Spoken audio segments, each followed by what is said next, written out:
Welcome to grey matter enhancer. আজকে আবার একটি ভারতের লোককথার গল্প পড়ে শোনাবো। আজকের গল্পটি হলো তেলেগু লোককথা। গল্পের নাম গল্প ফেরে শ্রোতার খুঁজে।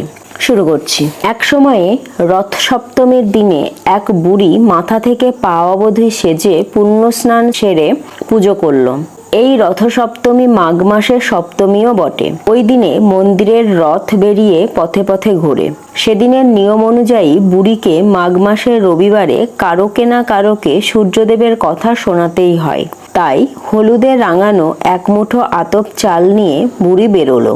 এ চাল দিতে হবে কারোকে, সূর্য কথা বলতে হবে। কিন্তু যার কাছেই যায় সেই বড় ব্যস্ত। ওর ছেলেরা দৌড়চ্ছে দেশের রাজার দরবারে। দেরি হয়ে যাচ্ছে, রাজা বকাবকি করেন, এ তারা চায় না। ছেলেরা যখন সূর্য কথা শুনতে চাইলো না, বুড়ি গেল নাতিদের কাছে। তাদের তখন বিদ্যালয়ে যাবার সময়। বুড়ির গল্প শোনে কি করে? গেল পুত্রবধূর কাছে। তার বা সময় কোথায়? কোলের শিশুটিকে দেখতে হবে না? যে মেয়েরা নদীর ঘাটে কাপড় কাচে, বুড়ি গেল তাদের কাছে। মাঘ মাসে রবিবারে এই গল্পটা শুনুক তারা। মেয়েদের সকালের পাঠ সারা হয়েছে, ঘরে ফিরতে ব্যস্ত সবাই। ওরাও শুনতে চাইলো না। যেখানেই যায় বুড়ি, যার কাছেই যায়, একটিও শোনার মানুষ পায় না। বামুন, কাঠুরে, ঝুড়ি বনে যারা, কুমোর, কারো হাতে তিলেক সময় নেই যে বুড়ির মুখে সূর্য কথা শোনে। ফলে মাঘ মাসের রবিবারে সূর্য কথা যারাই শুনল না, তাদের নানা দুর্ভোগ হলো। ছেলেরা দরবারে শাস্তি পেল, ছেলের বউয়ের কোলের সন্তানটির ভারী অসুখ হলো, নাতিরা পণ্ডিত মশাইয়ের হাতে বেদম পিটুনি খেলো, কাপড় কাচুনিরা গাল খেলো শাশুড়ির। বামুন একটি যজমানও পেল না যে তাকে খাওয়াবে। কে জানে কেন ঝুড়ি বুনিয়েদের আঙুলে বাঁশের চোঁচ ঢুকে গেল, আর কুমোরের চাক থেকে যা বেরোলো সবই ব্যাঁকাতেরা। বুড়ি এত কথা জানেনি। তার দুঃখ যে কেউ তার কথা শুনল না। তবু সে ধৈর্য হারায়নি। অবশেষে ও গেল শহরের পিছনের গলি পথে। লবণ বেচে যারা, সেই শুনিয়া জাতের এক গর্ভিণী মেয়ে বলল সূর্য কথা শুনতে সে খুব রাজি, কিন্তু বড়ই খিদে পেয়েছে তার। গরিব মেয়েটি বলল, আগে একটু পায়েস খেলে ভালো হতো। দুধ, চিনি আর অনেকটা চাল দিয়ে রাঁধা পায়েস। বড্ড খিদে পেয়েছে তো। বুড়ি আতিপিতি বাড়ি গেল। খুব যত্নে অনেকটা পায়েস রাঁধলো, সবটা বয়ে আনলো গর্ভিণী মেয়েটির কাছে। মেয়েটি মহা খুশি। সবটুকু পায়েস সে চেটে পুটে খেলো। কিন্তু বুড়ি সূর্য কথা শুরু করার আগেই গভীর ঘুমে ডুবে গেল। সে তো ঘুমে অচেতন, দুনিয়ার কোনো চিন্তাই নেই যেন। বুড়ি ব্রতের চাল হাতে নিয়ে বসে আছে। হঠাৎ শুনে ঘুমন্ত মায়ের গর্ভের শিশু বলছে, আমাকে সূর্য কথা বলো না গো, আমি শুনবো। মায়ের নাভিতে হাতে চাল রাখো, আমাকে বলো। বুড়ি আহ্লাদে ডগমগ। সযত্নে ও ঘুমন্ত মেয়েটির নাভি ঢেকে দিল সেই চালে। তারপর সামনের স্ফীত উদর আর গর্ভের শিশুকে শোনালো মাঘ মাসে রবিবারে শোনাবার সূর্য কথা। গল্প হয়ে গেলে বুড়ি গাইল একটি ঘুমপাড়ানি গান ওই শিশুকে।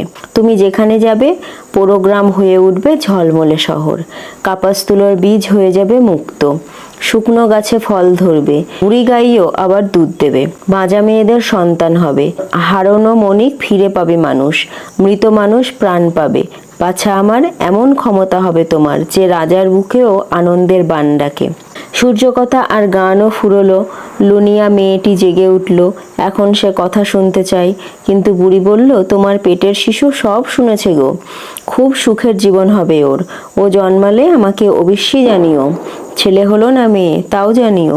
এখন বুড়ি বাড়ি গেল। ক সপ্তাহ বাদে বুড়ি খবর পেল গরিব লুনিয়া মেয়েটির এক মেয়ে জন্মেছে। একটা শাড়ি, একটা ঝিনুক, রেড়ির তেল আর ওষুধ, আঁতুড়ে শিশুকে যা যা দেয় সব নিয়ে বুড়ি লুনিয়াদের গলিতে গেল। শাড়ি দিয়ে দোলনা বানালো একটা। কাছাকাছি এক জঙ্গলে এক গাছের ডালে টানালো দোলনা। মেয়েকে তাতে শোয়ালো।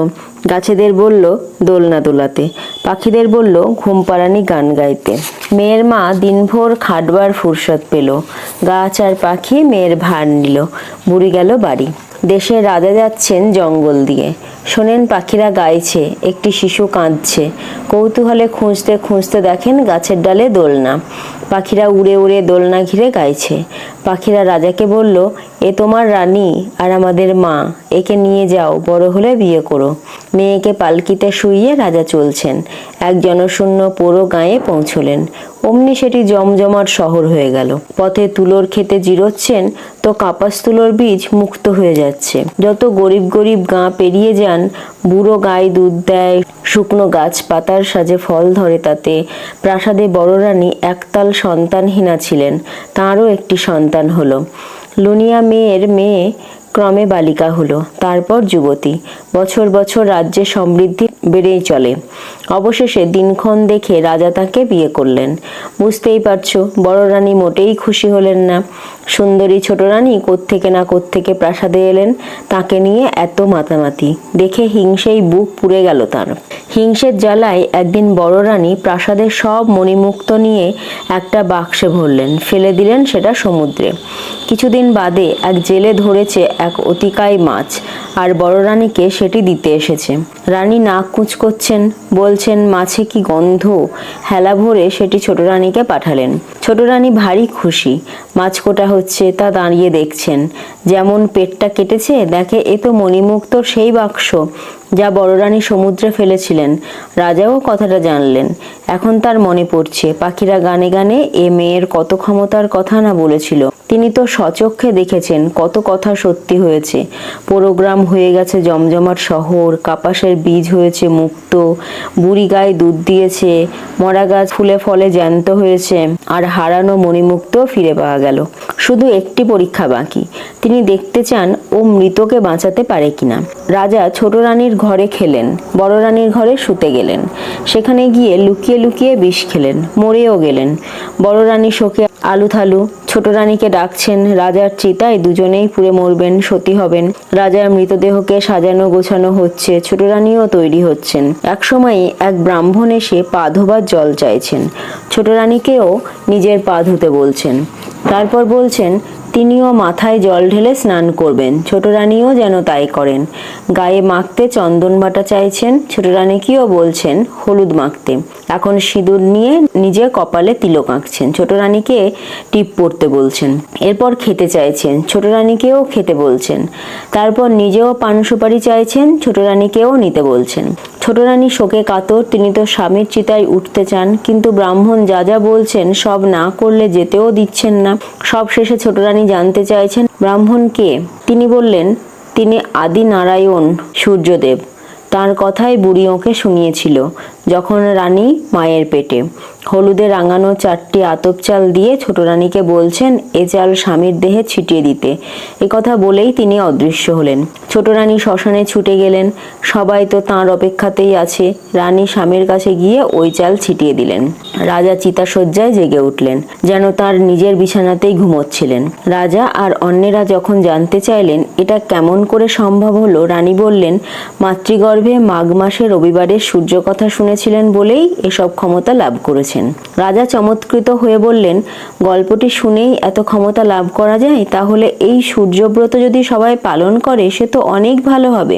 তখনই ব্যবস্থা করলেন রানীরা যেন এ ব্রত পালন করেন। যে ব্রত রানীরা রবিবার পালন করলেন তা এই অধর্মপূর্ণ কলিযুগের উঁচু জাতের মানুষরা পালন করে চলেছেন। আজকের গল্প এটুকুই, আবার দেখা হবে পরের ভিডিওতে।